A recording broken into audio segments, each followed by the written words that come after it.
அப்படிங்கிற தலைப்பு தான் நம்ம தியானிக்க போகலாம். காலங்கள். காலம் அப்படிங்கிறது நம்ம எல்லாருக்குமே தெரியும். அது நேரம், காலம் இதெல்லாம் நம்ம சொல்லணும். இங்கே இந்த காலம் அப்படிங்கிறத பொதுவாக நம்ம எல்லாம் தெரிஞ்சிருக்கிறபடி 3 விதமான காலங்கள் நமக்கு தெரியும். கடந்த காலம், நிகழ்காலம், எதிர்காலம் சொல்றோம்.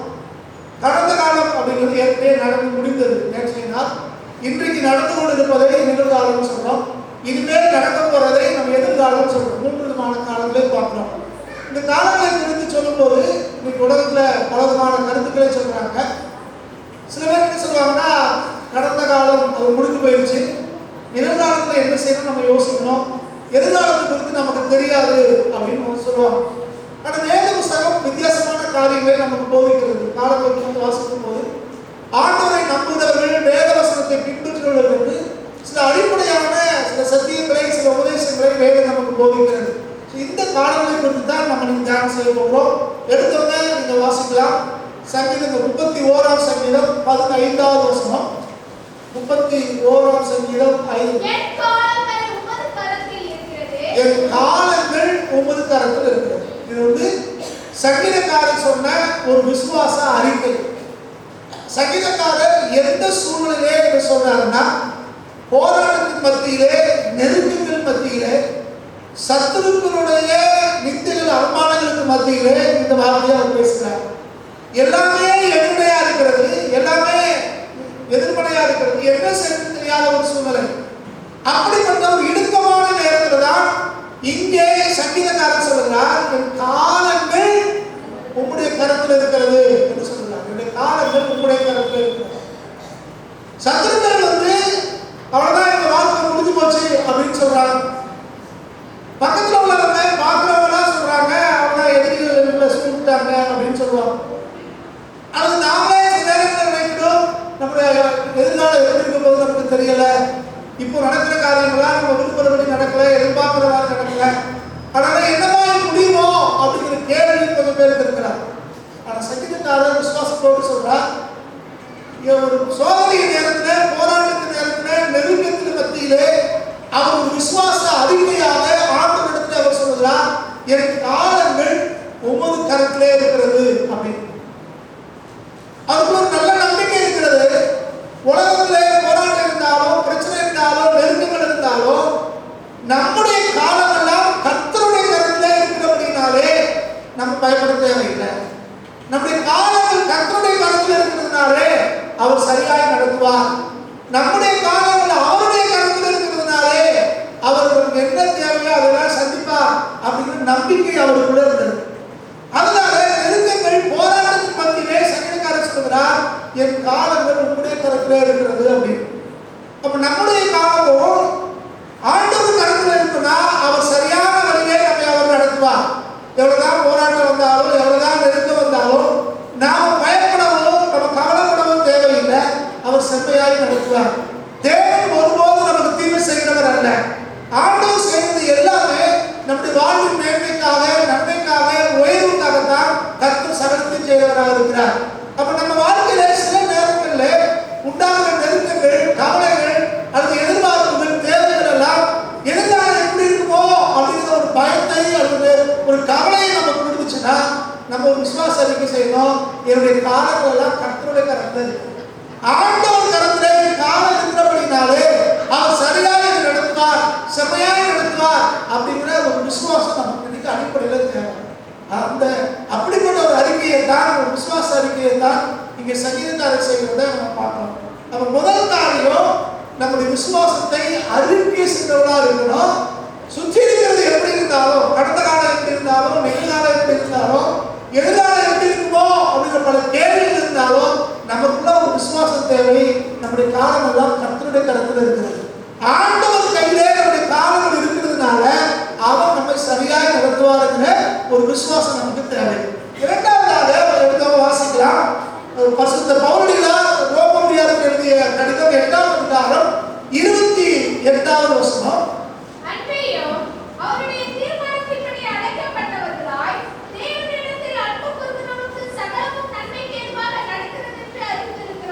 இங்கே சங்கீதக்காரர் சொல்லும்போது வாசித்தோம், அவர் விசுவாசத்திலே சோதனைகள், போராட்டங்கள் மத்தியிலே அறிக்கை எடுக்கிறார் அப்படின்னு.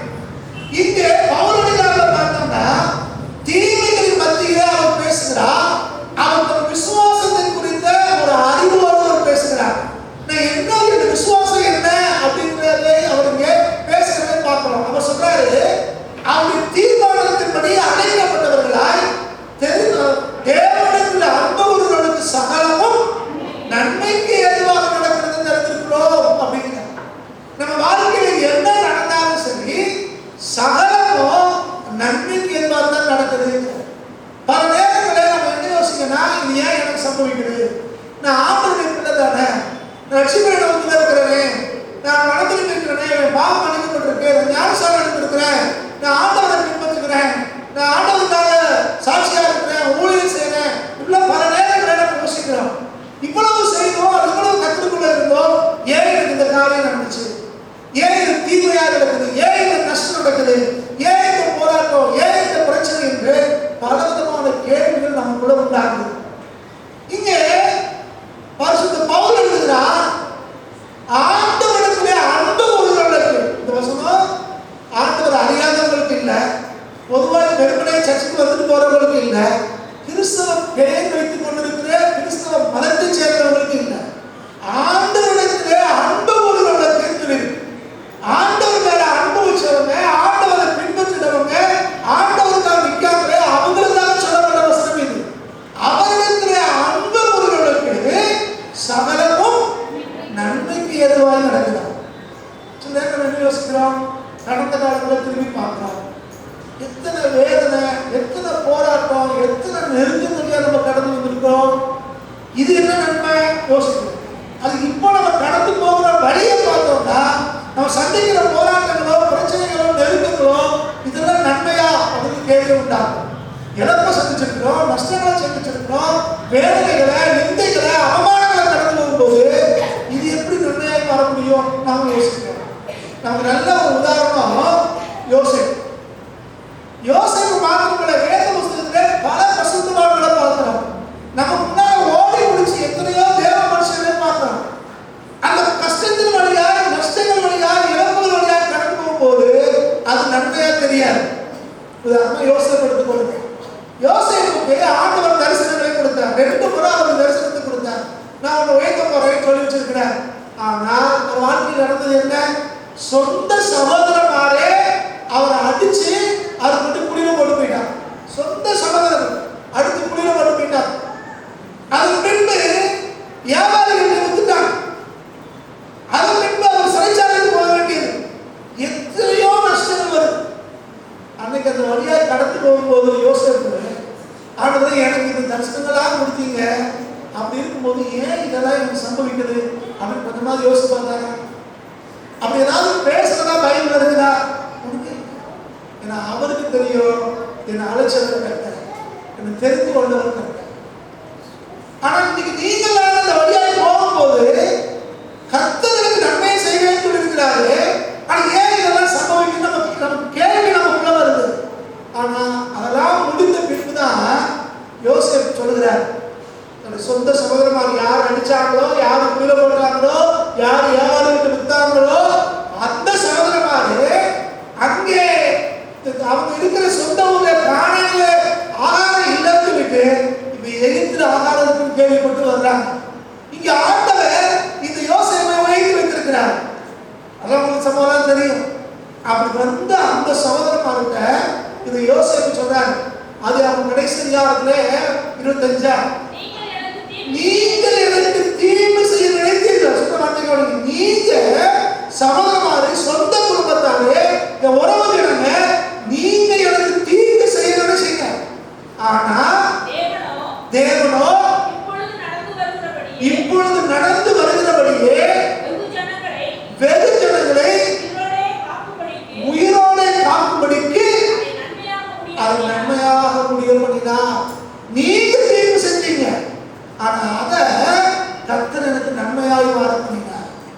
அப்ப யோசேப்பு வாழ்க்கை பாருங்க, அந்த வேதனை வழியாக, அந்த நெருக்கத்தின் வழியாக அவர் கடந்து வரும்போது, அந்த கஷ்டத்தின் வழியாக கடந்து வரும்போது அவர் நன்மையா தெரிஞ்சிருக்காரு, அது ஆசீர்வாதமா தெரிஞ்சிருக்காரு. அந்த நெருக்கங்களோ, அந்த வேதனைகளோ, அந்த கஷ்டங்களோ அவங்களை காணப்படுத்திருக்கும். ஆனா சத்திய வேதனை சொல்கிறது, அதே எந்த நெருக்கத்தின் வழியாக கடந்து போனாலும் அந்த யோசேப்பு சொல்றாரு, நீங்க எனக்கு தீங்கு செய்ய நினைச்சீங்க, ஆனா கர்த்தரோ அது நன்மையாக மாறப்பட்டார். அப்ப தேவனிடத்திலே அன்பு மெதுவாக நடக்கும். கடந்த காலங்களில் நம்ம பட்ட வேதனையா இருக்கலாம், இன்றைக்கு நம்ம படுகிற வேதனையா இருக்கலாம், நெருக்கமா இருக்கலாம், போராட்டமா இருக்கலாம். இது எல்லாம் கர்த்தர் நன்மையாய் மாறப்பட்டார். தேவன் சகலத்தை மாற பண்ணுவார். சில நாளைக்கு முன்னால ஒரு ஊழியர் செய்கிற ஒரு அண்ணன் என்ன பார்க்க வந்தார். உங்களை பார்க்கணும் அப்படின்னா சரி வாங்க நான் சொல்லியிருந்தேன். வந்தார், பேசிட்டு இருந்தார். வந்தோன்னா சொன்னார், பர்சனலாக பேசணும் வந்தேன். நான் என்ன அப்படின்னேன். அப்போ சொன்னார், என் பொண்ணுக்கு பேசி முடிச்சு உறுதிப்படுத்துறதுங்கிற நிலைமையில சொல்லியிருந்தாங்க. அதுக்காக வெளியூரில் இருந்தேன். அது சொன்ன டைமுக்கு வரணும்னு பிளேன்ல காசில் விழிச்சு வந்தேன். சொந்த பந்தவர்களாக சொல்லிட்டேன். இங்கே இறங்குனா மாப்பிள்ளைக்காரங்க சொல்கிறாங்க, ஜெபம் பண்ணோம் நடத்துதல் இல்லைன்னு சொல்லிட்டாங்க, அதெல்லாம் உடஞ்சு போயிட்டோம் அப்படின்னு சொன்னாங்க. அப்போ யார் மாப்பிள்ளை அப்படின்னு கேட்டால் எனக்கு நல்லா தெரிஞ்சவங்க. அப்போ தானே சொன்னேன், கர்த்தர் உங்களை விடுதலையாக்கியிருக்கிறார், கர்த்தர் உங்களுக்கு நன்மை செஞ்சிருக்கிறார். அவன் மகளை கட்டி கொடுத்துட்டீங்கன்னா வாழ்க்கையெல்லாம் நீங்கள் சீரழிய வேண்டியா இருக்கும், வாழ்க்கையெல்லாம் நீங்கள் அழத்தான் வேண்டியதாக இருக்கும். நான் சுவாமி எனக்கு தெரியும், அந்த குடும்பத்தை எனக்கு தெரியும், ஒரு மாதிரி சந்தோஷமா இருக்கவே முடியாது அப்படின்னு ஒரு யோசனை சொல்றாரு. இப்பதான் எனக்கு நிம்மதியா இருக்கு. கர்த்தர் எதை செஞ்சாலும் நன்மையாக செய்கிற கர்த்தர். அவங்களுக்கு தெரியாது, பின்னணியே தெரியாது, அது என்ன நடக்குன்னு அவங்களுக்கு தெரியாது. ஆனா இப்போ அது நடக்க விடாம நடக்காம போனதுனாலே நம்ம சொன்ன பிறகு அவங்களுக்கு தெரியுது கர்த்தர் நம்மளை விடுதலை அறிவிக்கிறார். பல நேரத்தில் நம்ம என்ன யோசிக்கிறோம், ஏன் இது நடந்துச்சு, மற்றவங்க நினைப்பாங்க, நம்ம நிந்திப்பாங்களே, அவமானப்படுத்துவாங்களே, அது கஷ்டமாயிருமே. தேவன் ஒருபோதும் தீமை செய்யாத கர்த்தர். ஆனால் அதே நேரத்துல தீமைகளை நன்மையாய் மாற பண்ணுகிறவர். தேவன் நம்முடைய பிள்ளைகளுடைய வாழ்க்கையில அக்கறை உள்ளவர். அவங்க உள்ளங்களை அறிந்திருக்கிறார். அவங்க என்ன செய்யணும்னு அவருக்கு தெரியும். அப்ப எது நடந்தாலும் சரி அதை கர்த்தர் நன்மையாக தான் மாற பண்ணுவார். கர்த்தர் சகலத்தையும் நன்மையாய் மாற பண்ணுகிறார். நீங்க பைபிளை படிச்சு பார்த்தீங்கன்னா எப்படியெல்லாம் தீமை தேவ பிள்ளைகளுக்கு வந்துச்சோ அது எல்லாமே நன்மையாக தான் மாறி இருக்குது. எந்த நீங்க அதுக்கு முன்னால ஓடி முடிச்ச வாழ்க்கை யோசிப்பாங்க. அதே நேரத்தில் ஒன்றை புரிந்துக்கிறணும். அப்ப நம்ம வாழ்க்கையிலும் தீமைகள் வருதுன்னா, நெருக்கங்கள் வருதுன்னா, கஷ்டங்கள் வருதுன்னா கர்த்தர் நம்மளை அடுத்த ஸ்டெப்புக்கு கொண்டு போக போறாங்க. ஸோ இன்னைக்கு இருக்கிற இந்த போராட்டங்களோ நெருக்கங்கள் நினைச்சு ஒருபோதும் கவலைப்படவே கூடாது. இன்னைக்கு இருக்கிறது எல்லாமே நமக்கு சாதகமா இருக்காது. பல நேரங்களில் பார்த்தா தேவன் நம்மளோட பேசுற வார்த்தையவே முதல்ல நம்மளால அங்கீகரிக்க முடியாது, ஏற்றுக்கொள்ள முடியாது. இல்லை அதை புரிந்து கொள்ள பக்குவமும் நமக்கு இருக்காது. நீங்க பைபிள் எடுத்து பாருங்க, கர்த்தர் யாரெல்லாம் பேசினாரோ, யாருக்கெல்லாம் வாக்குத்தத்தங்களை கொடுத்தாரோ அதை சொல்லும் போது அதை ஏற்றுக்கொள்கிற பக்குவத்துல அந்த சூழல ஒருத்தமே இல்லை. ஆண்டவர் மோசையா வைத்தார். உன எகிப்து அடிமைத்தனத்திலிருந்து மீட்டெடுத்து இஸ்ரவேல் ஜனங்களை கானானுக்கு பல்லெடுக்கிறதுக்கு உன் ரட்சகனா ஒரு மீட்பனா தலைவனா அனுப்ப போறேங்கிற. அப்போ மோசே சொல்றாரு, வேற யாராவது அனுப்புங்க, நானு திக்குவாயோ மந்தனாவும். கர்த்தர் சொல்றாரு, நான் உன் இஸ்ரவேலுக்கு ரட்சகனா அனுப்ப போறேன்னா இவன் நான் தகுதி இல்லை. சிதியோட ஆண்டவர் கிடைச்சார். பராக்கிரமசாலியே, கர்த்தர் உன்னோடு கூட இருக்கிறார். இஸ்ரவேல் ஜனங்களை மீதியாரின் கையிலுக்கு நீங்களாக ரட்சிப்பாருன்னா இவர் சொல்றாரு, இதெல்லாம் ஏன் சம்பவிக்குது? நாங்க இருக்கிறதே கொஞ்சம் பேரு, அது எங்க பாத்திரம் ரொம்ப சின்ன பாத்திரம், எங்க வீடு அதுலயும் சின்னது, அதுலயும் நான் சின்னவன். கர்த்தர்களோடு என்ன அர்த்தம், கர்த்தர்களை பாதுகாப்பாளர் என்ன அர்த்தம், பல கேள்வி. ஆனா கர்த்தர் சொல்றாரு, இல்ல நீ தான் இதை செய்யணும். சகரியாட்டு தேவன் சொல்றாரு, ஒரு மனைவியாக எலிசபெத்து ஒரு ஆண்மனையை பெற்றெடுப்பாருன்னா அவங்க சகரியா சொல்றாரு, இது எப்படி ஆகும், எனக்கு வயசாயிடுச்சு, மனைவி வயசாயிடுச்சு. எலிசபெத்து ஆண்டவர் சொன்னார், இதோ கற்பனையாக குமாரனை பெற்றெடுப்பா அப்படின்னா எலிசபெத்து சொல்றாங்க, சரி மரியாதை சொல்றாங்க, இது எப்படி ஆகும்? அப்ப கர்த்தர் பேசுற போதெல்லாம் கர்த்தர் சொன்ன வார்த்தையை அப்படியே ஏற்றுக்கொள்ளக்கூடிய சூழ்நிலையில ஒருத்தருமே இல்லை.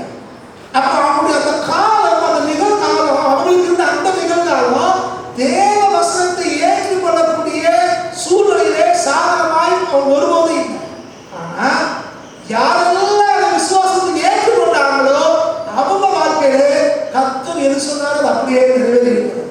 அப்ப இன்னைக்கு கூட கர்த்தர் நம்மளோடு பேசுற வார்த்தைகளை ஏற்றுக்கொள்ளக்கூடிய நம்ம இல்லாம இருக்கலாம். காரணம் என்னன்னா, கடந்த காலங்களை பார்க்கிறோம், நமக்கு பல காயங்கள் இருக்கிறது, பல வேதனைகள் இருக்கிறது, பல பல கஷ்டங்கள் வழியாக நம்ம கடந்து வந்திருக்கிறோம். அப்ப இன்னைக்கு தேவன் நம்ம ஒரு காரியத்தை சொல்லும் போது நம்மளால அங்கீகரிக்க முடியல. எப்படி ஆண்டவரே, என் சூழ்நிலை எப்படி இருக்குது, என் குடும்பம் எப்படி இருக்குது, சத்துருக்கள் எப்படி இருக்காங்க, இதுல எப்படி நான் சர்வை பண்ண முடியும், இதுல எப்படி நான் வாழ முடியும், இதுல எப்படி நான் முன்னேற முடியும் என்று ஆண்டவரிடத்திலே கேள்வி கேட்கிறவர்களாக நீங்க நாம இருக்கிறோம். அது தேவன் சொல்லுகிற வார்த்தையை ஏற்றுக்கொள்ள முடியாம, அங்கீகரிக்க முடியாம நம்ம பல நேரங்களில் இருக்கிறோம். ஆனா வேத வசனம் சொல்கிறது, கர்த்தர் நமக்கு என்ன சொல்லுகிறாரோ அது அப்படியே நிறைவேறும். தேவன் சகலத்தையும் நமக்கு நன்மைக்கு எதுவாக மாற்றுகிற கர்த்தர். அப்ப நேற்றைய காயங்கள் அல்ல, அது இன்னைக்கு நடந்து கொண்டிருக்கிற சூழ்நிலை அல்ல, இதையெல்லாம் பார்க்காம கர்த்தர் மேலே நம்ம நம்பிக்கையா இருக்கும் போது, கர்த்தர் மேலே விசுவாசம் வைக்கும் போது அவர் சகலத்தையும் நமக்கு நன்மைக்கு எதுவாக மாற்றுகிற கர்த்தர். நம்ம எல்லாருக்கும் யோவான தெரியும், அருமையான ஒரு அப்போஸ்தலர். அவர் சிறைப்படுத்தி பத்மதீவிலே கொண்டு போய் போட்டு விட்டார். பத்மதீவு என்பது விஷப்பூச்சிகள் நிறைந்த ஒரு தீவான், மனுஷ சஞ்சாரங்களான ஒரு இடம். அங்க பாம்புகளும் தேள்களும் விஷப்பூச்சிகள் தான் இருக்குமா. இப்படி தண்டிக்கப்பட்டவங்களை கொண்டு அங்க போட்டாங்கன்னா அவங்க அந்த தேள்கள் பாம்பு படியிலே சாப்பாடு இல்லாம பயந்து பணையை செத்து போயிடுவாங்களாம். அது கொடூரமான ஒரு தண்டனை. அப்படிப்பட்ட இடத்துக்கு தான் இது யோவானை கொண்டு போய் போடுறாங்க. ஆனா யோவான் அதை வெளிப்படுத்தின விசேஷத்துல ஒரு இடத்துல கூட அந்த பத்துவத்தை பற்றி எழுதவே இல்லை. நான் மோசமான இடத்துல இருக்கிறேன், நான் வேதனை நிறைந்த இடத்துல இருக்கிறேன், விஷப்பூச்சிக்கு மத்தியில் இருக்கேன்னு அவர் ஒரு வார்த்தை கூட வெளிப்படுத்தின விசேஷத்துல அவர் பத்துவத்தை பற்றி எழுதவே இல்லை. காரணம் என்னன்னா, அவருக்கு ஒரு பரம தரிசனம் இருந்துச்சு. கர்த்தரை நோக்கி பார்த்தார், பரலோகத்தை பார்த்தார். கர்த்தர் அவருக்கு என்னெல்லாம் வெளிப்பாடுகளை கொடுத்தாரோ அதை எழுத ஆரம்பித்தார். அவர் எழுதுகிறார், ரகசியத்தை பற்றி எழுதுகிறார், வெளிரங்கமான வரையை பற்றி எழுதுகிறார், அந்தி கிறிஸ்துவை பற்றி எழுதுகிறார், ஆயிரம் சரதாசி பற்றி எழுதுகிறார், நியாயத்தை பற்றி எழுதுகிறார், எல்லாத்தையும் எழுதுகிறார். அப்போ அவர் இருந்த சூழ்நிலை, அவர் இருந்த இடம் மற்றவங்க பார்வைக்கு மோசமான இடமா இருந்தாலும், மற்றவங்க சொல்லிதான் நமக்கு தெரிந்தாலும், அது யோவானை பற்றி கவலைப்படாம, அது மேல கண்ண வைக்காம, அந்த சூழ்நிலையை பற்றியோ ஒரு பத்மதீவை பற்றியோ அவர் ஒரு வார்த்தை எழுதாம அவர் படத்து மேல நோக்கமா இருந்ததுனாலே அதை பத்தியே அவர் பேசிட்டு இருக்கிறார். அப்ப இன்னைக்கு நம்ம காலத்திலையும் நிகழ்காலத்துல சுற்றி இருக்கிறதெல்லாம் நமக்கு போராட்டமாய், நெருக்கமாய், வேதனையாய், கேள்வியாய், கஷ்டமாய், புலம்பலாய் நமக்கு இருக்கலாம். ஆனா தேவன் மேல நம்முடைய கண்டு இருக்குமானா, அவருடைய வார்த்தை மேல, அவருடைய தீர்க்கதரிசனம் மேல, அவருடைய வெளிப்பாட்டு மேல, அவர் மேல நம்முடைய நம்பிக்கையும் விசுவாசம் இருக்கும்னா இதெல்லாம் நமக்கு பொருட்டாவே தெரியாது. நீங்க இருக்கிற பிரச்சனைகளோ, போராட்டங்களோ, கஷ்டங்களோ ஒரு பொருட்டே இல்லை. இது கடந்து போக நம்முடைய வாழ்க்கை மூலமாய் ஆயிரமான ஜனங்கள் ஆசீர்வதிக்கப்பட கர்த்தர் உங்களை பயன்படுத்த முடியும்.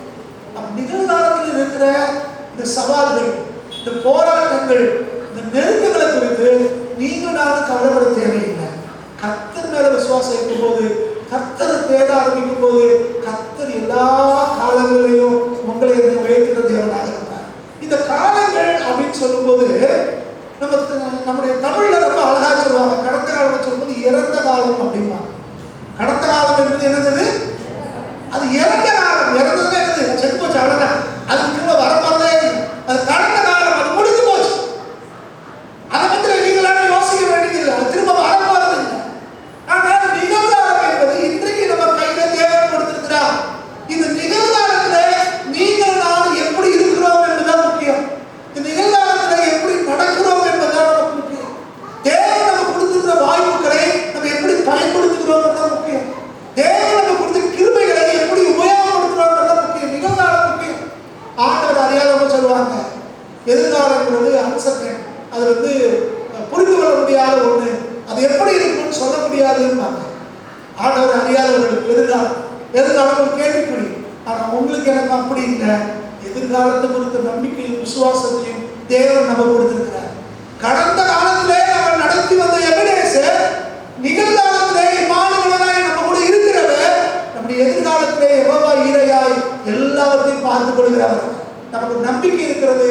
நம்முடைய காலங்கள் அவருடைய கரத்திலே இருக்கிறது. அதனால மற்றவங்க சொல்லும்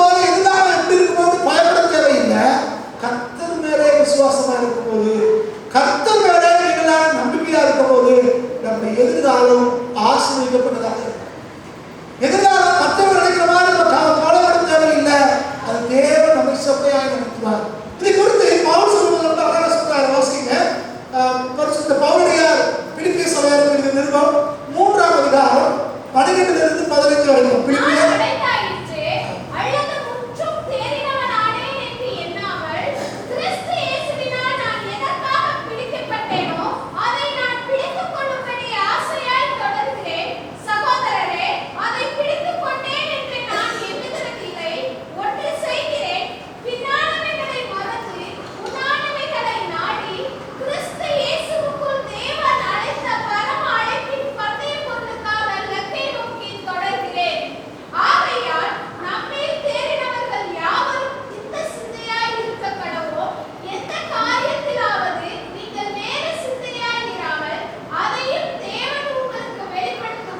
இங்க பவுல் 3 காலங்களை பத்தி பேசுறாரு.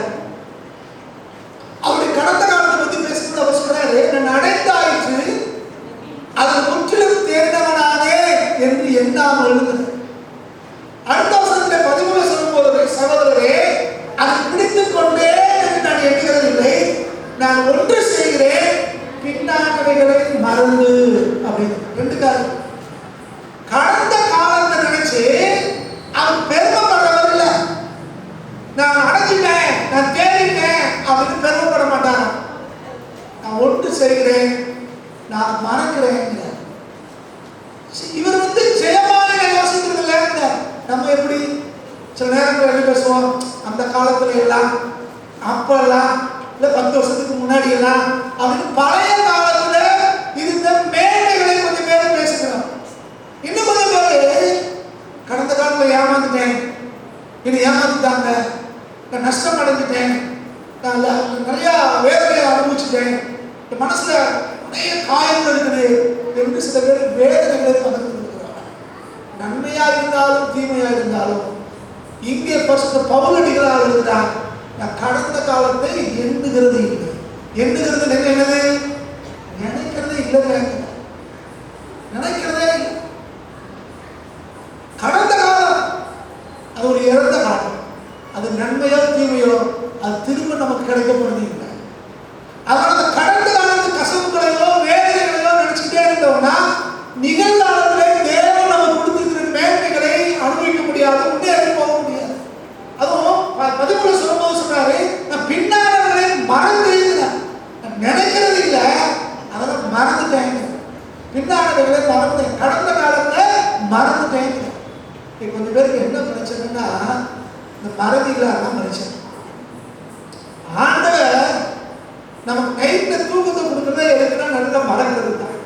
நல்லா தூங்கி வச்சாச்சுன்னா பலதடை செஞ்சிடலாம், மறந்துடும். இந்த மனநோய் மருத்துவர்கள் சொல்லுவாங்க, ஒரு மாதிரி குழம்பிட்டே இருக்காங்கன்னா தூக்க மாத்திரை கொடுப்பாங்க. எதுக்கு நல்லா தூங்கியாச்சுன்னா என்ன ஆயிரும், கொஞ்சம் வீடு கிடைக்கும், பழச கொஞ்சம் மறப்பாங்க அப்படின்னு. கொஞ்சம் தூங்கி எழுந்திரிச்சு பழச மறந்தாச்சுன்னா ஆள் ஃப்ரெஷ் ஆகிடுவாங்க, புது வேலைகளை செய்ய ஆரம்பிக்கிறாங்க. இப்போ என்ன பிரச்சனை இருக்குன்னா, நம்ம கடந்த காலங்களில் பட்ட கஷ்டங்கள், காயங்கள், வேதனைகள் கொஞ்சம் தூரம் மறக்க வர்றதே இல்லை.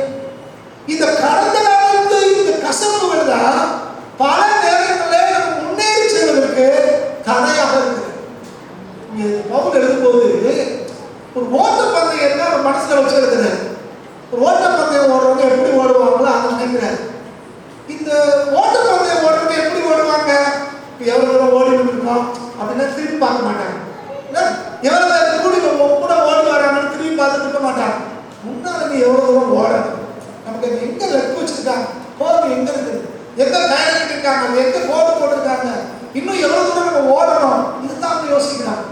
இப்போ அவங்க கடந்ததை திரும்பி பார்த்தாங்கன்னா, ஐயோ நம்ம மெதுவாக ஓடி விட்டோமோ, மற்றவங்க வேகமாக ஓடுறாங்களோ அப்படின்னு கடந்து வந்த பாதையை திரும்பி பார்த்தாங்கன்னா இன்னும் சோர்வாய் போயிருக்கோம். அது அவங்களுக்கு ஒரு ஸ்டம்பிளிங் பிளாக்கா, அது அவங்களுக்கு ஒரு தடைக்கல்லாக மாறி. ஆனால் அதை அவங்க பார்க்கறது இல்லை. அதே மாதிரி சைடில் இருந்து யாரு கூப்பிடுறா, யாரு கைதா, யாரு ஸ்டடிக்கிறா, யாரு பாராட்டினா, அதெல்லாம் அவங்க பார்க்கவே மாட்டாங்க. இனத்தோட கற்றுக்கணும். ஆனால் இந்த நோக்கம் எங்க, முன்னால் இருக்கிறது நோய்க்கும். இதுதான் நம்மளுடைய வாழ்க்கை.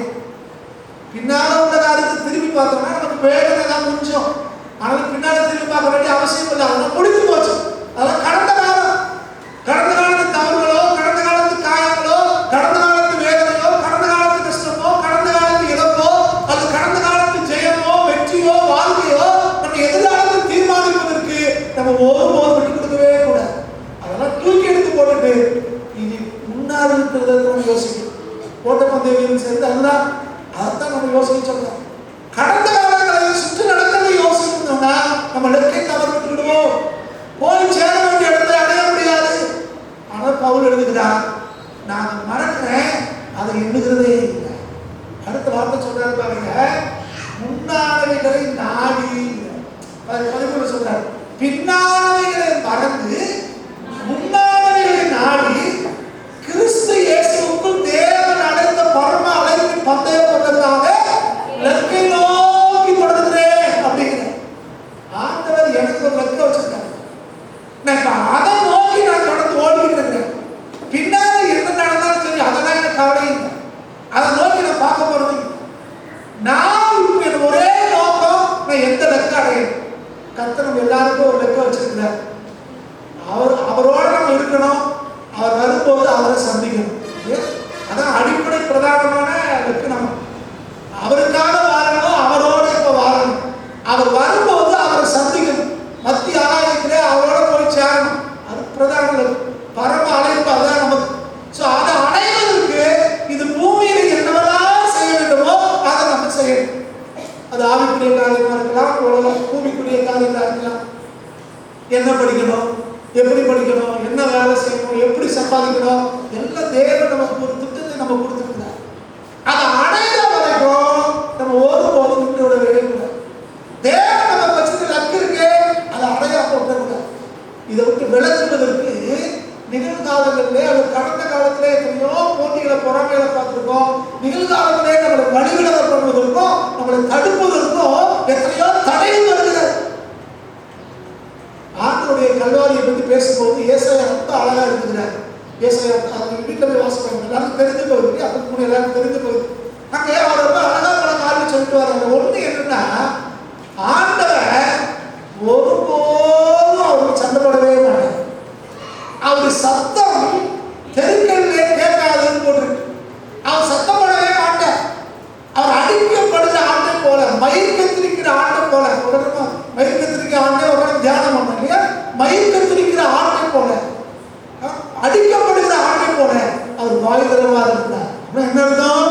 எதிரிகள் வரும்போது, சண்டைகள் வரும்போது, பிரச்சனை வரும்போது அவர் வாடா பார்த்து சண்டைக்கு போவே இல்லை, எழுந்து நிற்கவே இல்லை. அவர் எழுந்து நின்றாருன்னா அவர் லெக்கை அடைய முடியாது. ஆனா அதே நேரத்துல ஆண்டவர் பின்வாங்கவே இல்லை. ஆண்டவர் எழுந்து சண்டை போட மாட்டா, அதே நேரத்தில் கர்த்தர் பின்வாங்கவும் மாட்டார். நீங்க அவருடைய பிள்ளைகள்னா நீங்கள் நானும் போய் அர்த்தம் கூட சண்டை போடுறதுக்கு நேரம் முடியாது இல்ல. நம்மளை திசை திருப்புவதற்கு, வழிவிட செய்வதற்கு எத்தனையோ பிரச்சனை நம்ம சுற்றி நடக்குது.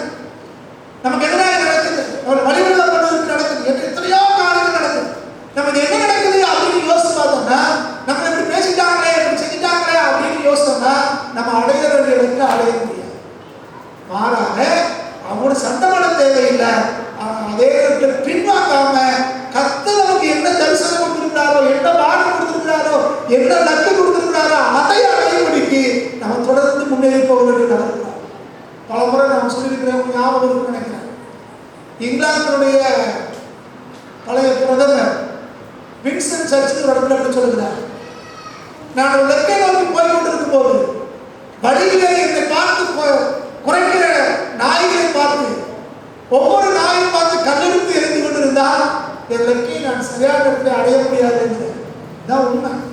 ரோட்ல போயிட்டு இருக்கோம், நாய் குறைக்குது, ஏன் என்ன குறைச்ச அப்படின்னு கல்லெடுத்து எரிஞ்சுட்டு இருந்தா அவ்வளவுதான். ஒரு நாள் நைட்ல ஒரு 9 ஒரு 10 மணி இருக்கும், ரோட்ல வர்றேன். ரோட்டு ஓரத்துல இந்த வேலி கருவில மரம் இருக்கு, செடி ஓரமா இருக்குது. அது அந்த ரோட்ல ஒரு ஆள் போயிருக்காரு, அவர் சட்டையை பிடிச்சி விட்டுருச்சு. இவர் நல்லா பிடிச்சிருக்காரு, பிடிச்சிட்டு அப்படிக்கிட்டே போயிருக்காரு. அந்த முள்ளுல போய் மாட்டிக்கிட்டாரு. அந்த முள்ளு பிடிச்சிக்கிச்சு, சட்டையில மாட்டிக்கிச்சு. இவர் வந்து பேசிக்கிட்டு இருக்காரு. அந்த மரத்துக்கிட்ட முள்ளுச்செடியில பேசிட்டு இருக்காரு. யாரு தெரியுமா, நான் எவ்வளவு பெரிய ஆளு தெரியுமா, நீ என்ன பிடிச்சி இருக்கிற, நான்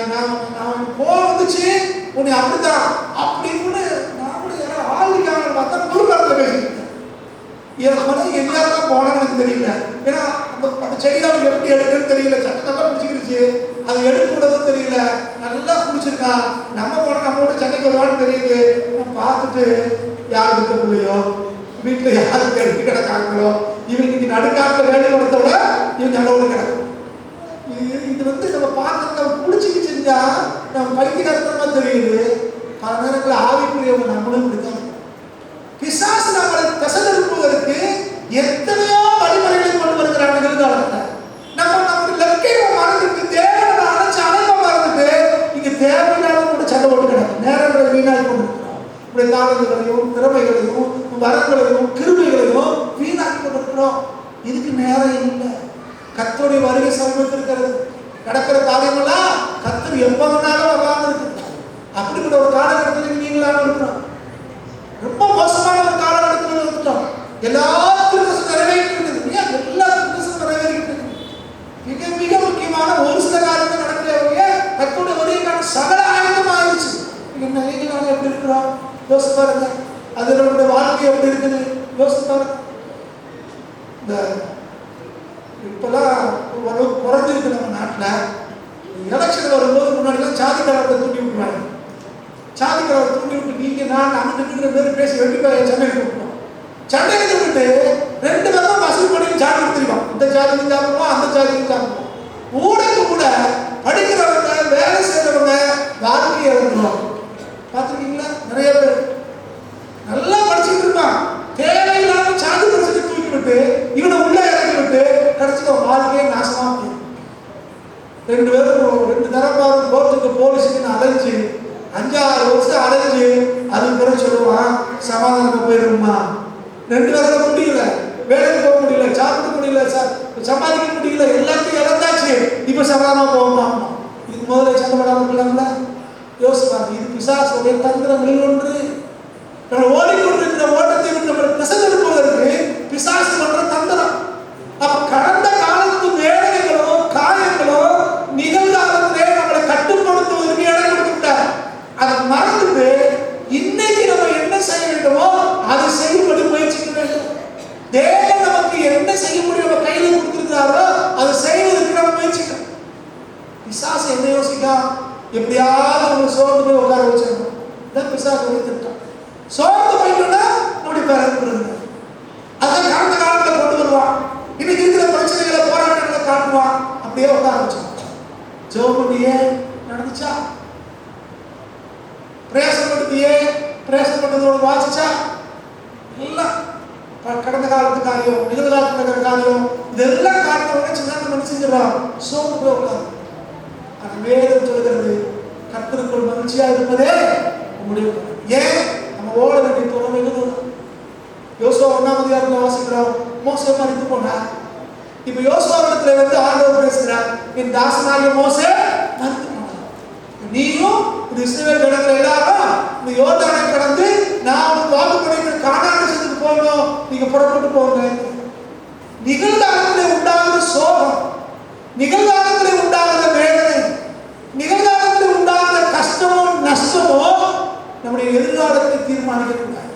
எப்படி கடந்த காலத்தை மறக்கணுமோ அதோட நிகழ்காலத்தில் இருக்கிற போர்வை பொறாம சண்டை சச்சரவை பார்த்து சோர்ந்து போயிடாம என்னுடைய காலங்கள் கர்த்தருடைய கரத்தில் இருக்குது. அவர் என்னை நடத்துவார் என்ற விசுவாச நம்பிக்கை நமக்குள்ள இருந்துச்சுன்னா, அவர் சகலத்தை நன்மைக்கு எதுவாக என்னை மாற்றுவார் என்ற உறுதியான விசுவாசம் நமக்குள்ள இருந்துச்சுன்னா, நிகழ்காலத்தில் நடக்கிற இந்த காரியம் எல்லாம் நம்மளை ஒருபோதும் கண்ட்ரோல் பண்ணவே கண்ட்ரோல் பண்ண நம்மளை தடுத்து நிறுத்த. தேவன் நம்மளை எதற்காக அடைந்தாரோ எதற்காக தெரிந்து கொண்டாரோ அந்த லெக்கை அடையும்படி ஆண்டவருடைய ஆவியானவர் நம்மளை மோட்டிவேட் பண்ணிக்கிட்டே இருப்பார், நம்மளை உற்சாகப்படுத்திக்கிட்டே இருப்பார். அதை நோக்கி ஓடும். அதை அடையணும். அதை அடைகிற வரைக்கும் நம்ம விட்டுறக்கூடாதுன்னு சொல்லிட்டு நம்ம தொடர்ந்து ஓடிக்கொண்டே இருக்கோம். இன்னைக்கு நான் எப்படி இருக்கிறோம் கொஞ்சம் யோசிக்கலாம். ஆண்டவராக இயேசு கிறிஸ்து பூமியில வந்தார். ஆண்டவருக்கு விரோதமாக எத்தனை காரியங்கள் நடந்துச்சு. அவர் திசை திருப்புறதுக்கு அவனை சோர்ந்து போகிறதுக்கு எவ்வளவோ நடந்துச்சு. ஆண்டவர் ஒருபோதும் பின்வாங்கவும் இல்லை, சோர்ந்து போகவும் இல்லை. அவர் கல்வாரி சிலுவையில தோன்றுகிறாரு. அவர் வாங்கி சாப்பிட்டவெல்லாம் அவரை எடுத்தார். அவருக்கு வியாதி சுகமானவெல்லாம் அவரை போட சொன்னார். நீ தேவனுடைய குமாரனானா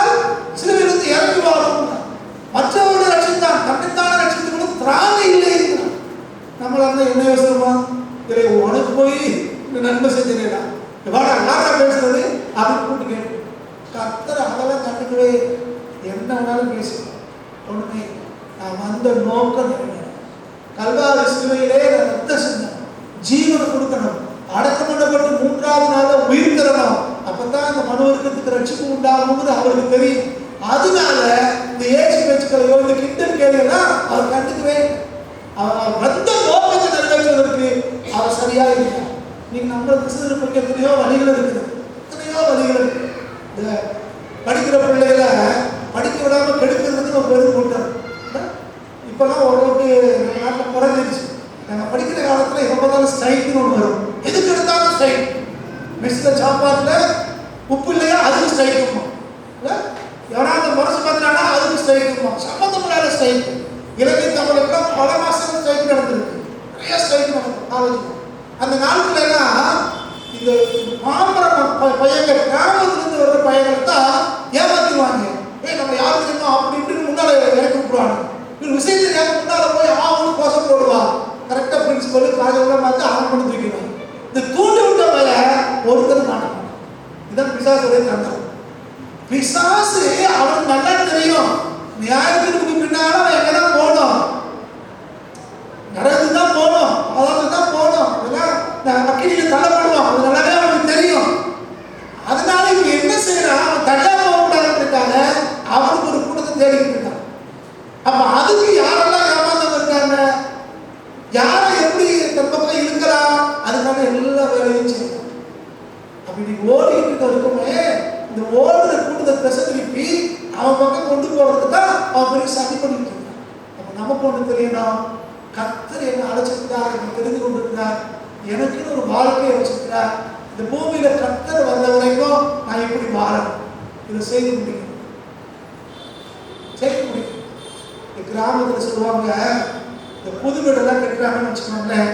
இந்த கிராமத்தில் சொல்லுவாங்க, எப்பா நீ வீடு கட்டுறப்பா பார்த்து கவனமா இருப்பா அப்படின்னா. எதுக்கு அப்படின்னா எவனாவது சண்டை எடுத்துருவானா, சண்டையில் இருந்தால் போலீஸ் கேஸ் அதுன்னு ஆயிடுமா, அந்த வீடு பாதி வந்து போயிடும் அப்படின்னு சொல்லுவாங்க. அது கல்யாணம் ஒருத்தங்க ஃபிக்ஸ் பண்ணிருக்காங்கன்னு வச்சுக்கோங்க, வெளியவே அனுப்ப மாட்டாங்க. தெரியுமா, உனக்கு கல்யாணம் முடிவாச்சுப்பா, தேதி முடிச்சாச்சு, நீ வெளியே போகக்கூடாதுன்னா. ஏன்னா கீழே கீழே விழுந்துருவாங்களா இதெல்லாம் சொல்லி, இதெல்லாம் இது சாஸ்திரம் இல்லை, அந்த மக்களுடைய அனுபவத்தில் இருந்தாங்க பேசுறான். அவங்களுக்கு தெரியுது நம்ம ஒரு நல்ல காரியம் பண்ண போறோம், நம்மளுக்கு திசை திருப்புவதற்கு, நம்மளோட வழிகளை பண்ணுவதற்கு சதிகள் நடக்குது, எதிரிகள் இருக்காங்க, சாத்தான் இருக்காங்க, அறிவு அவங்களுக்கு இருக்குது. ஆனா கர்த்தருடைய பிள்ளைகள் அப்படி பேர் நம்ம வாசிக்கலாம். புத்தியினர் அது முட்டாள், புத்தியினை நெடுக போய் தண்டிக்கப்படுகிறாங்க. நெடுக போய் என்ன செய்வான், தண்டிக்கப்படுகிறாங்க. என்ன இருக்கும், ஓ நிலை போலவே இருக்கு நமக்கு தெரியும், நான் வந்து புரியவே மாட்டேன், நான் எப்போ நிமிர்ந்த ஆளு அப்படின்னு வந்தா நெத்தில என்ன செய்யும், கூட்டத்தை நிலம் உயரமா இருந்தா நிமிர்ந்து வரலாம், நிலம் உள்ளதா இருந்துச்சுன்னா குறைவா இருந்துச்சுன்னா முடிச்சுதான் ஆகணும், அதான் வாழ்க்கை. ஆனால் நம்ம என்ன செய்யறோம், அப்படி இல்லை. பல நேரங்களிலே நம்முடைய பிரஸ்டேஜ், நம்ம ஈகோ அதுக்கெல்லாம் பார்த்து நெடுக போய் தண்டிக்கப்படுகிறோம். அப்ப நம்ம கவனம் தேவை. நம்மளை சுற்றிலும் பிசாசு இருக்கிறார், எதிராளி இருக்கிறார். நம்மளை நயவஞ்சகமாய் திசை திருப்பதற்கு, நம்மளோட ஓட்டத்தை விட்டு விளக்குவதற்கு எத்தனையோ வழி இருக்கு. நான் ஸ்கூல்ல படிக்கும்போது ஒரு சார் சொல்லுவார், பரீட்சை நேரத்தில் சொல்லுவார், தம்பி பரீட்சை வருது கவனம். எல்லா சாரும் சொல்லுவாங்க படிங்கன்னு சொல்லுவாங்க. சார் எக்ஸ்ட்ரா ஒரு காரியம் சொல்லுவாரு, தம்பி கொஸ்டின் அவுட் ஆயிடுச்சுன்னு ஒருத்தன் வருவான், ஏமாந்துறாங்க. கொஸ்டின் அவுட் ஆயிடுச்சுமா, திருநெல்வேலியில கொஸ்டின் வந்துருச்சுமா, மதுரை வந்துருச்சுமா, ஒரு கொஸ்டின் வந்து காட்டுவான், இதை படிச்சா போதும்மா, ஏமாந்துறாங்க. உனக்கு திசை திருப்பதுக்கு எத்தனையோ வழி இருக்கு. நீ பாடத்தை ஒழுங்கா படி, பரீட்சையை போய் எடுத்து அவன் சொன்னபடி கேட்டு அதான் கொஸ்டின் போனோம்னா அது கொஸ்டின் இல்லாம இருக்கும். நீ ஏமாந்துருக்க காணும். நீ இப்படிதான் நம்ம வாழ்க்கையிலே நடக்குது. கர்த்தர் நமக்கு ஒரு தொழிலை, ஒரு வேலையை, ஒரு எதிர்காலத்தை தீர்மானிச்சு நம்ம வேலை கொடுத்திருக்கும் போது நம்மளை விட்டு விளக்குவதற்கு, திசை திருப்பதற்கு பிசாசு எத்தனையோ காரியங்களை செய்யலாம். ஏன்னா அவனுக்கு தெரியும் நம்ம நல்லா இருக்கக்கூடாது, நம்ம முன்னேறி இருக்கக்கூடாது, நம்ம சந்தோஷமா இருந்துடக்கூடாது. நம்ம எதிர்காலம் கர்த்தருக்கு தெரியும், நம்ம எதிர்காலம் அவருடைய கணத்துல இருக்கிறது. இது பிசாசுக்கு தெரியும். கர்த்தரோட இவங்க இருந்தாங்கன்னா இவங்க முன்னேறிடுவாங்க. கர்த்தர் சொன்னபடி இப்ப இருந்தா இவங்க வாழ்க்கையில மகிழ்ப்பட்டுருவாங்க. அதை விட்டுறக்கூடாது. நமக்கு தொலைக்க ஆட்கள் வேணும். இதுக்காக அவன் பல நேரத்தில் அவன் என்ன செய்கிறான், பல நேரங்களிலே நமக்கு தீமையான காரியங்களை அவர் செய்ய ஆரம்பிக்கிறார். தீமையான காரியங்கள் செய்வார். நீங்களும் நாங்கள் ஒன்றை புரிந்து கொள்ளணும். இந்த உணர்வு நமக்கு தேவை. பின்னாட்களை மறக்கிற நாம நிகழ்காலங்களை சுற்றி எது நடக்குதெல்லாம் பார்த்துட்டு அதை சோர்ந்து போயிடாம அதை பின்வாங்கிடாம கர்த்தர் நம்மளை எதற்காக அடைத்தார், எதற்காக தெரிந்து கொண்டார், என்ன வேலையை என்ன படிக்க நம்ம கையில கொடுத்திருக்கிறார், இதை நம்ம ஜெயமாக முடிக்கணும். அந்த லெக்க அடையணும் அப்படிங்கிற ஒரு நோக்கத்தோடு கூட இங்க பவுல் ரொம்ப ஆசையா பண்ணதுல அழகா சொல்லுவார் பாருங்க. கிறிஸ்து இயேசுவினால் எதற்காக பிடிக்கப்பட்டேனோ அதை நான் பிடித்துக் கொள்ளும்படி ஆசையாய் தொடர்கிறேன். கர்த்தர் நமக்கு என்ன கொடுத்தாரோ அதை அடையத்தக்கதாய், கர்த்தர் நமக்கு என்ன கொடுத்திருக்கிறாரோ அதை பிடித்துக் கொள்ளத்தக்கதாய், அந்த லெக்க அடையத்தக்கதாய் பவுல் எப்படி தொடர்றாரா? ஆசையாய் தொடர்கிறேன். பவுல் வாழ்க்கையில எல்லாமே அவர் சாதகமாக இருந்துச்சு. திரும்பி பாரு, பொருத்தீரை பிடிப்பீரை பல இடங்கள் அவர் எழுதுகிறார். நாசமோசம், பட்டையோ, நிர்வாகம், பசி, கள்ள சகோதரர்கள், இயற்கையினால் உண்டாகிற சேதம், கப்பல் சேதம், அடிக்கிட்டே போனார். இவ்வளவோ நெருக்கங்கள், போராட்டங்கள் வந்துச்சு. ஆனா பவுல் கடைசியா எழுதுகிறார், நல்ல போராட்டத்தை போராடினேன், ஓட்டத்தை முடித்தேன், விசுவாசத்தை காத்தேன். எல்லாம் அழகா முடிக்காது. நல்ல போராட்டத்தை போராடினேன், விசுவாசத்தை காத்தேன். அதான் கர்த்தர் எதிர்பார்க்கிறேன். ஆண்டவர் நம்மளை எதிர்பார்க்கிறது என்னன்னா, அவர் எதுக்காக உங்களை இந்த பூமியில வச்சிருக்கிறாரோ அந்த நோக்கத்தை நிறைவேற்ற. கர்த்தர் இந்த பூமியில உங்களை எந்த நோக்கத்துக்காக வச்சிருக்கிறாரோ அதை நம்ம அடையணும், அது நிறைவேற்றணும். இப்போ படிப்புனா அந்த படிப்புல நம்ம தான் ஃபர்ஸ்ட் வரணும். ஒரு வேலையா அந்த வேலையை நம்ம தான் முன்னாடி இருக்கணும். சகலத்திலையும் நம்ம பிரதானமாக இருக்க வேண்டும் என்பது தேவனுடைய விருப்பம், தேவனுடைய திட்டம். வேதம் சொல்கிறது, அவருக்குள் ஞானம் அறிவுங்கிற பொக்கிஷங்கள் அடங்கியிருக்கான். யாருக்குள்ள? ஆண்டவருக்குள்ள என்ன இருக்குதா? ஞானம் அறிவுங்கிற பொக்கிஷம் இருக்குதா. இப்ப அந்த ஆண்டவர் எங்க இருக்காரு? நமக்குள்ள இருக்காரு. அப்ப நமக்குள்ள என்ன இருக்குது? ஞானமும் அறிவு. அப்ப இந்த உலகத்துல யாரெல்லாம் முன்னாடி இருக்கணும்? கர்த்தருடைய பிள்ளைதான் எல்லாத்துக்கும் முன்னாடி இருக்கணும். சகலத்திலையும் இவங்க தான் முன்னாடி இருக்கணும். ஏன்னா உலகத்தில் இல்லாத ஒரு ஞானத்தை தேவன் நம்முடைய பிள்ளைகளுக்கு கொடுத்திருக்கிறார். பரிசுத்த ஆவியானவரோட ஞானம் உள்ள வந்து உலகத்தில் இருக்காங்க. அவர் பைத்தியங்களை தெரிந்து கொண்டவர். ஞானிகளை வெப்பப்படுத்தும்படி அவர் பைத்தியங்களை தெரிந்து கொண்டிருக்கிறார். ஏன்? ஞானிகளுடைய ஞானத்தை விட பைத்தியங்களை கர்த்தரால உயர்த்த முடியும். கர்த்தர் பைத்தியங்களை வைத்து வைத்தார். அவ்வளவு மகிமையான தேவனால செய்ய முடியும். யோசிச்சு பாருங்க, ஆண்டவரோட இருந்தவங்க படிக்காதவங்க, அவர் பின்னாடி தான் வராங்க, சரியா? ஆனா அவர் கூட இருந்த 12 பேர் யாரு? படிக்காத மீனவர்கள், படிக்காத செப்பனவர்கள். ஆனா சூரியனே அஸ்தமிக்காத நாடுகளுக்கு பேர் வாங்கின ரோம சாம்ராஜ்யத்தை இந்த 12 படிக்காத மீனவர்கள் தான் நடுநடுங்க செஞ்சாங்க. இந்த 12 பேர் படிக்காத இவங்களை கொண்டுதான் ரோம சாம்ராஜ்யமே பயப்பட ஆரம்பிச்சது. அவன் நான் கிறிஸ்தவர்கள் அரசாங்கம் வந்து அவனே அறிவிக்க ஆரம்பிச்சான். யாரை கொண்டு? இந்த படிக்காத 12 பேர். அப்படின்னா கர்த்தர் அவங்களை அந்த நாட்களை பயன்படுத்தி இருக்க முடியும்னா நீங்க உங்களை கர்த்தர் பயன்படுத்த முடியுமா? முடியாதா? படிப்பு இருக்கா, படிப்பு இல்லையா, சரீரத்துல சுகம் இருக்கா, சுகம் இல்லையா, பணம் இருக்கா, பணம் இல்லையா, ஆட்கள் இருக்காங்களோ, ஆட்கள் இல்லையா, அதெல்லாம் கேள்வியே இல்லை. கர்த்தர் அவனை எதற்கு தெரிந்து கொண்டிருக்கிறார்? கர்த்தர் அவன் எதுக்கு வேறு இருக்கிறார்? கர்த்தர் அவனை எதுக்கு அழைச்சிருக்கிறார்? இந்த அறிவு நமக்குள்ள இருந்துச்சுன்னா நம்ம ஓடி குடிக்க முடியும். இடையில எத்தனையோ வழிவிலக செய்கிற காரணம் வந்தாலும் நம்ம கர்த்தருடைய அழைப்பு மேல, கர்த்தருடைய தெரிந்து கொள்வது மேல நம்ம உறுதியாக இருந்து வசனத்தை உறுதியாக பெற்றுக் கொள்வதையானால் ஜெயமாய் நம்ம வாழ்க்கையை ஓடி முடிக்கலாம். கர்த்தர் வர நாட்களையோ அல்லது நம்முடைய மரணத்திலேயோ எல்லாரும் வர முடியும். கர்த்தர் உங்களுக்கு எந்த நோக்கத்தோடு நீ கொண்டு வந்தாரோ அந்த நோக்கத்தை நிறைவேற்றினார். கர்த்தர் யாரையும் தேவை திட்டம் நிறைவேறாம இந்த பூமியிலிருந்து அழைச்சு கொண்டதே இல்லை. அவருடைய தீர்மானங்கள் நிறைவேறாம கர்த்தர் விடவே மாட்டார். கர்த்தர் சொன்ன மாறாது, அவர் சரியாக செய்ய. அப்போ கடந்த காலத்து காயங்கள் நம்முடைய நிகழ்காலத்தை தீர்மானிக்கிறார். நிகழ்காலத்தில் இருக்கிற சவால்கள், போராட்டங்கள், பிரச்சனைகளை கண்டு எதிர்காலத்துக்கு முன்னேற அவர் நம்ம தடுக்கப்பட்டு போயிருக்கிறார். இந்த தடைகளை எல்லாம் தூக்கி எறிந்துவிட்டு, இந்த கவலையை தூக்கி போட்டுட்டு கர்த்தர் என்னோடு கூட இருக்கிறார். அவர் என்னை நடத்துவார். அவர் எல்லாத்தையும் பார்த்துக் கொள்கிற ஆண்டவர். அவர் எவ்வளவா ஈரே அப்படிங்கிற விசுவாசம்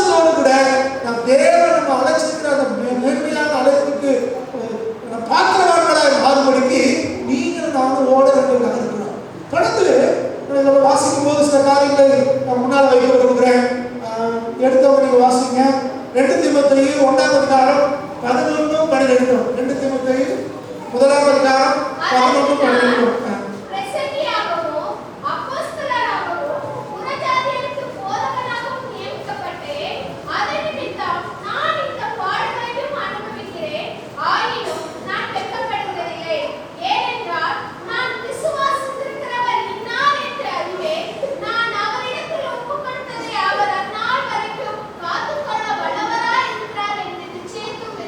முதல்ல பார்த்தோம் ஒரு விசுவாச அறிக்கை, போராட்டத்தின் மத்தியிலே ஒரு விசுவாச அறிக்கை, என் காலங்கள் அவருடைய கருத்தில் இருக்கிறது. ரெண்டாவது பார்த்தோம் இந்த விசுவாசத்தை குறித்த ஒரு அறிவு அவருக்குள்ளே இருந்தது. நான் அவரிடத்தில் ஒப்புவித்ததை அவர் அண்ணால் வரைக்கும் இப்ப நம்ம வாசிக்கிறோம். இங்க வந்து அந்த விசுவாசத்திலே ஒப்பு கொடுத்ததை பார்க்கணும். அவர் தெளிவா சொல்றாரு, நான் விசுவாசிக்கிறவன் அண்ணால் என்றார். அது முன்னாடி சொல்றாரு பாருங்க, ஏன் எனக்கு பாடு வருதுன்னு. பாடுக்கு காரணம் என்ன? அவர் விளக்கம் கொடுத்தாரு. 11ஆம் வசனத்துல, நான் இயேசு கிறிஸ்து தெய்வமா ஏற்றுக்கொண்டேன், அவர் சுவிசேஷத்தை அறிந்திருக்கிறேன், ஒரு அழைப்பை உறுதிப்படுத்திட்டேன், அதனால நான் பிரசங்கியாரா இருக்கேன், நான் அப்போஸ்தலனா இருக்கேன், புறஜாதியாருக்கு போதகராய் நியமிக்கப்பட்டிருக்கிறேன், கர்த்தர் நியமிச்சிட்டாரு. இதனால அது நிமித்தம் தான் நான் இந்த பாடுகளை அனுபவிக்கிறேன். பாடுகளுக்கு காரணம் என்ன? நீங்கள் நானும் ஆண்டவரை அறிஞ்சு ஆண்டவருக்காக எதையாவது செய்யணும் நினைக்கும் போதுதான் இந்த பிசாசு இந்த பாடுகளை கொண்டு. அப்ப இந்த பாடுகள் மத்தியிலே போன இந்த பவுல் தான் சொல்றாரு, நான் விசுவாசிக்கிறவர் இன்னார். நான் யாரை விசுவாசிக்கிறேன்? வானத்தையும் பூமியை படைத்த சர்வ வல்லமையுள்ள தேவனை நான் விசுவாசிக்கிறேன். அவர் காற்றையும் கடலையும் அதட்டுகிறார். வானமும் பூமியும் அவர் சொல்றதை கேட்கும். அவர் சொல்ல அவரை கட்டளைக்கும். அவர் என்னை உள்ளங்கையில வரைந்திருக்கிறார். என கண்மணி போல காக்கிறவர் அவர். எனக்கு எதிராக உருவாக்கப்படும் எந்த ஒரு ஆயுதமும் பலியாத போதும். கர்த்தரை குறித்து ஒரு தெளிவாக சொல்றார், நான் விசுவாசிக்கிறவர் இன்னார் என்று. நம்ம பாட்டு பாடுவோம், நீ பேசாத கல்லோ மரமோ நீ பேசுகிறது. நம்ம ஆண்டவரை குறித்து ஒரு தெளிவு நமக்கு நம்ம சொந்த அனுபவத்தில் நமக்கு தெரியும். எப்பெல்லாம் சோர்ந்துருக்கோமோ, எப்பெல்லாம் நின்று போயிருக்கோமோ, எப்பெல்லாம் வேதனை இருக்கோமோ, அப்பெல்லாம் கர்த்தர் நம்மளோட எவ்வளவு பேசினார். நம்முடைய வார்த்தையை கொண்டு நம்மளோட பேசியிருக்கிறார். வேத வசனத்தை கொண்டு நம்மளோடு பேசுகிறவர், சொப்பனங்களின் தரிசனங்களை நம்மளோடு பேசுகிறவர், நம்மளை பலப்படுத்தி நம்மளை தொடர்ந்து ஓடுவதற்கு உதவி செய்கிறவர். ஒருவேளை வழி விலகுவோம்னா, தேவசனத்தை விட்டு வெளியேறுவோம்னா, ஆபத்துக்குள்ள சாபத்துக்குள்ள போற மாதிரி தெரிஞ்சா அதே வார்த்தையை கொண்டு நம்மளை எச்சரிக்கிறவரும், நம்ம புத்தி சொல்றவர் அல்ல, நம்ம நேர்மைப்படுத்துகிறவர் அல்ல, சகலத்தையும் நம்முடைய வார்த்தையினாலே நம்மளோட பேசி நடத்துகிறவர். அப்படி இன்னார் அறிவே சொல்றார், நான் விசுவாசிக்கிறவர் இன்னார் அறிவேன். நான் அவனுக்கு ஒப்பு கொடுத்ததை அவன் அண்ணால் வரைக்கும் காத்துக் கொள்வதற்கு அவர் வல்லவராக இருக்கிறார் என்று நிச்சயத்திற்கு என்ன அர்த்தம்? உறுதிப்படுத்தி வச்சிருக்கீங்க. எனக்கு நல்லா தெரியும், என் அனுபவத்தில் எனக்கு தெரியும். எத்தனை பேருக்கு அந்த அனுபவம் இருக்குது? இல்லையா? நமக்குலாம் ஒரு அனுபவம் இருக்கு. கர்த்தர் நம்மளை ஒருபோதும் கைவிடுறது நம்ம அவரிடத்துல ஒப்பு கொடுத்தத அவர் நம்ம வாழ்க்கையில நிறைவேற்றாம விடவே அவர் அண்ணால் வரைக்கும் அவர் காத்துக் கொள்கிறது. தனிப்பட்ட வாழ்க்கையா இருக்கலாம், நம்ம குடும்பமா இருக்கலாம், நம்ம எதிர்காலமா இருக்கலாம், எதுனாலும் சரி அவரிடத்துல ஒப்பு கொடுத்தோம் அப்படின்னா அவர் செம்மையாக நடத்துகிறார். ஆடுகளுக்கு பின்னால அலைஞ்ச மனுஷனை அரியணையில உட்கார விட முடியும். நாடாளுகிற அரசனாக இருந்த நேர்வாக நினைச்சார அடுத்த நிமிஷமே புல்லு திங்கிற ஒரு மாட்ட மாதிரி மிருகத்த மாதிரி அவரை மாற்றவும் முடியும். அவரால் முடியாத எதுவுமே இல்லை. தேவனால கூடாத காரியம் ஒன்றும் இல்லை. அவர் சொல்றாரு, என்னால் செய்யக்கூடாத அவசியமான காரியம் ஒன்று உண்டோ அப்படிங்கிற. அப்படிங்கிற ஒரு தேவனுக்கு தான் நீங்கள் ஆராதிக்கணும். ஆனா நமக்கு ஒரு நம்பிக்கை இருக்கணும், முடியாத விசுவாசம் தேவை. கர்த்தர் நமக்கு ஒப்பு கொடுத்துருக்கோமா, எதிர்காலத்திலே அவர் நம்ம நடத்துறார். தேவ சமூகத்தில் நம்ம ஒப்பு கொடுத்திருக்கிறத எதிர்காலத்திலே அவர் பொறுப்படுத்திருக்கிறார். கடைசியா ஒரு வசனத்தை வாசித்து நிறைவு செய்ய விரும்புகிறேன். எடுத்து வாசிங்க. 2 கொரிந்தியர் 5ஆம் அதிகாரம் 6வது வசனம். சரியா நினைக்கிறேன், இங்கிலீஷ்ல 7வது வசனமா இருக்கு, தமிழ்ல 6ன்னு நினைக்கிறேன். நாம் தரிசித்து நடவாமல் எதிர்காலத்தையும் நிகழ்காலத்தையும் பற்றி பேசுறார். கொஞ்சம் பேர் சொல்லுவாங்க, அதுக்கு என்ன ஆதாரம் இருக்குது, கண்ணால பார்த்துருக்கியா அப்படின்னு. ஆனா வேதம் சொல்றது, இங்க பவுலுடையார் குருதி சபைக்கு சொல்லும்போது சொல்றாரு, நம்ம தரிசித்து நடவாமல் விசுவாசித்து நடக்கிறோம். தரிசித்து நடக்கிறதா என்ன? கண்ணால பார்த்து அதை நம்பி அதுக்கு பிறகு முன்னேறிப்பது. ஆனா இங்க நம்மளை கர்த்தர் தரிசித்து நடக்க சொல்லையா. இன்னைக்கு நம்ம கண்ணுக்கு முன்னாடி இதெல்லாம் தெரியல. தேவன் சொல்லிருக்கிற வார்த்தைகள், வாக்குத்தத்தங்கள் கண்ணுக்கு முன்னாடி இப்ப தெரியல. ஆனால் வேதம் சொல்றது ஒரு நாளே அது நிறைவேறும். யோவான் ரொம்ப அழகா இல்லை, ஆதியிலே வார்த்தை இருந்தது, பின்னால சொன்னார் அந்த வார்த்தை மாம்சமாகி. வார்த்தை தான் கண்ணுக்கு தெரியாது வார்த்தை. ஆனால் அந்த வார்த்தை ஒரு நாள் என்னவா மாறுது, மாம்சமாய் காணத்தக்கதாய் தரிசிக்கக்கூடியதாய் மாறுது. நம்ம வாழ்க்கையில பல காரியங்களை இன்னைக்கு தரிசிக்க முடியல. இன்னைக்கு நம்ம கண்ணுக்கு முன்னாடி தெரியல. இன்னைக்கு நமக்கு தெரியறதெல்லாம் போராட்டமோ, பிரச்சனையோ, கடனோ, நஷ்டமோ, வேதனையோ, எதிர்ப்போ, புலம்பலோ நம்ம கண்ணுக்கு முன்னாடி இன்னைக்கு தெரியுது. ஆனா நம்ம கண்ணுக்கு தெரியாத ஒரு விசுவாச வாழ்க்கை நம்ம இருக்குது. அது இதெல்லாம் கடந்த ஒரு வாழ்க்கை, ஒரு மேன்மையான உயர்வான ஒரு வாழ்க்கை. அது இன்னைக்கு நம்ம கண்ணுக்கு தெரியல. அதான் எழுதுகிறார், இன்னைக்கு நம்ம தரிசித்து நடக்கல, ஆனா விசுவாசத்தில் நடக்கிறோம். தேவன் என்ன சொன்னாலும் அதை நிறைவேற்றுவான். தேவனுடைய வார்த்தைகளை ஆமென்றும் ஆமென்றும் இருக்கிறது. அவர் சொல்லியோ செய்யாது இருக்கிறவர் அல்ல. அவர் மனம் ஆறுதலுக்கு அவர் மனுபுத்திரனும் அல்ல. அப்ப அவர் என்ன சொன்னாரோ அதை வாழ்க்கையை செய்கிற கர்த்தர். அப்ப எதிர்காலம் அப்படின்னு வரும்போது நமக்கு ஒரு நம்பிக்கை இருக்கணும். நம்முடைய எதிர்காலம் அவருடைய கருத்திலே இருக்கணும். அவர் நம்ம நடத்துதான். நம்முடைய தனிப்பட்ட வாழ்க்கையை, நம்முடைய குடும்பத்தை, பிள்ளைகளை, பெற்றோரை, வேலையை, படிப்பை, சகலத்தை அவர் நடத்துகிறார். அவர் ஒருபோதும் நம்மளை கைதுகிற கர்த்தரே. காலங்கள் மாறலாம், ஆனா கர்த்தர் மாறுவதே இல்லை. காலங்கள் மாறலாம், ஆனா கர்த்தர் மாறுகிறது. மக்கள் மனுஷன் மாறலாம், ஆனா கர்த்தர் மாறவே மாட்டார். அதான் சங்கீதக்காரர் சொல்கிறாங்க, மனுஷனை நம்புவதை பார்க்கணும். அது எந்த காலமா இருந்தாலும், நிகழ்காலமோ எதிர்காலமோ, எந்த காலமா இருந்தாலும் மனுஷனை நம்புவதை விட கர்த்தர் மேல நம்பிக்கை வச்சிருந்தா அதுதான் நமக்கு மேலே உயர்வை ஆசீர்வாதத்தை கொண்டு வரும். தேவனுடைய சித்தத்து மையத்திலே நீங்கள் நானும் சித்திரமா மாறிட்டோம்னா அது மாதிரி ஒரு மகிமையான வாழ்க்கை வர ஒன்றும் இல்லை. போராட்டம் இருக்கலாம், போராட்டம் இல்லாத வாழ்க்கைன்னு பைபிள் எங்கேயும் சொல்லல. ஆனால் போராட்டத்தை ஜெயிக்கிற வாழ்க்கையை வேறு உங்களுக்கு எனக்கு வாக்கு பண்ணியிருக்கிறார். இந்த பூமியில பிசாசு போராட்டங்களை கொண்டு வரலாம், குழப்பங்களை கொண்டு வரலாம், ஆனால் அதான் ஜெயிக்கிற பலத்தை, கிருபையை தேவன் உங்களுக்கு எனக்கு தருவார். அதான் யோசிக்கிறேன். அப்போ இன்னைக்கு நமக்கு தியானிச்சது அடிப்படையான காரியம் ஒன்று என்னன்னா, நம்முடைய காலங்கள் அவருடைய கருத்தில் இருக்கிறது. அவருடைய கருத்தில் தான் எல்லா நன்மையும் நமக்கு வர வேண்டியதாக இருக்கிறது. கடந்த காலங்கள் நம்ம கவலைப்பட வேண்டியதில்லை. தோற்று போயிட்டோம், இழப்பை சந்திச்சிருக்கிறோம், நஷ்டம் அடைஞ்சிருக்கிறோம், கேவலப்பட்டிருக்கிறோம், நிந்திக்கப்பட்டிருக்கிறோம், அவமானப்பட்டிருக்கிறோம். நம்ம எடுத்த தவறான முடிவுனாலே எத்தனையோ ஆஸ்தானங்களை இழந்திருக்கிறோம். அதெல்லாம் உண்மை. ஆனால் அது கடந்த காலம், அது இறந்த காலம். அன்னைக்கு ஆண்டவர் யோசுவாவை சொல்லி திரும்ப சொல்கிறேன், என் தாசனாகிய மோசே மறுத்து போனார். மறுச்சு படம் திரும்ப வரவில்லை. அதே மாதிரி அதெல்லாம் கடந்த காலம், அது இறந்த காலம். அது திரும்ப உங்களுக்கு எதுவும் செய்யப்படுறது இல்லை. அது முடிந்தது, அவ்வளவுதான். அது முடிந்தது. ஆனால் தேவன் இன்றைக்கு நிகழ்காலத்தை நம்முடைய கரங்களை கொடுத்திருக்கிறார். யோசுவா பார்த்து கர்த்தர் சொன்னார், நீ இந்த ஜனங்கள் எல்லாரும் எழுந்து புறப்பட்டு யோர்தானை கடந்து கானானுக்கு பயணப்படும். கர்த்தர் நமக்குன்னு ஒரு லட்சம் வச்சிருக்கிறார்.